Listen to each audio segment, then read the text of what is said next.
հակահայկական, հակապետական իշխանություն է, բառից բուն իմաստով, այս մարդիկ իրանց անձնական շահերը սպասարկելուց հետո Հայաստանի ապամոնտաժման փուլում թռնելու են Հայաստանից, փախնելու են։ Ես ուղղակի ասում եմ, որ դուք իմանաք, դուք 3 միլիոն ժողովուրդ մնալու եք կոնտրաստ տաշտակի առաջ, ինչպես որ ձեր պապերը 15 թվականին մնացել են։ Ես սա ուղղակի զգուշացնում եմ ձեզ։ Դրա համար հիմա այդտեղ պետք է ոչ թե պանիկայի մեջ ընկնել, ոչ թե հիստերիայի մեջ ընկնել, ասել որ սո ամեն ինչը կորած, ամեն ինչ մեղած է, ոչ էլ մեղադրել, ասենք, չգիտեմ, գերտերություններին, Ռուսաստանին կամ Միացյալ Նահանգներին կամ չգիտեմ ին։ Ստեղ դուք եք որոշում հունիսի 7-ին թե ինչ պետքա, ինչ ու ճանապարհով պետք է գնա Հայաստանը։ Դուք պետքա որոշեք ինքնակործարման ճանապարհով պետք է գնաք, թե վերածննդի ճանապարհով։ Սա շատ པարզ խնդիր է, եւ ես կարծում եմ, որ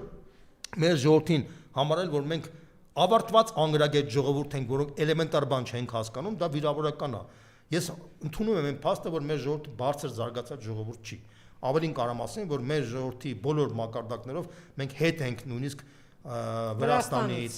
մենք պետական մտածողությամբ հետ ենք նաև Թուրքիայից, Ադրբեջանից, մենք կազմակերպության իմաստով հետ ենք նաև Ռուսներից, մենք շատ ժողովուրդներից ենք հետ,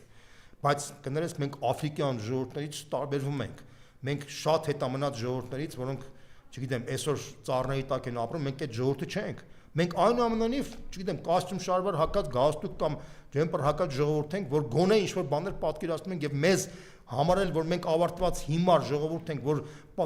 երազում ենք գնալ ինքնա ոչնչացման եւ ցեղասպանվել, դա ճիշտ չի դա։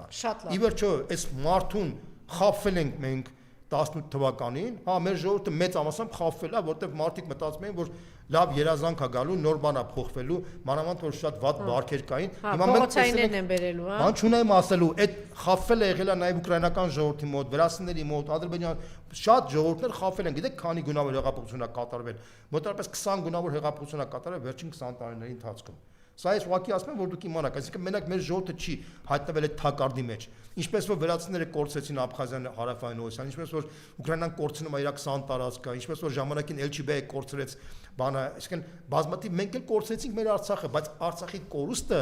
պետքա մեզ սթափեցնի, մենք գիտակցենք եւ մենք համոզված եմ, որ դա արդեն բոլորին սթափեցրել է, որ այս մարդը, որը խափեփայ է, որը բոլոր հարցերում, բոլոր փուլերում խափել է, բոլոր փուլերում, ինքը մի ճշմարտություն չի ասել։ Ղարաբաղստանի խափեց, ասես Ստեփանակերտում Արցախ Հայաստանը վերջ, հիմա Արցախի անունը տերմինը չեն օգտագործում։ Թալանը դա առանձին մի թեմա է։ Դա մի առանձին թեմա է։ Ինքը Հայաստանի ամենահարուստ մարդն է, ժողովուրդ ջան։ Իշխանապողությունից հետո դուք կտեսնեք, դուք շոկի մեջ կհայտնվեք։ Սա է խնդիրը։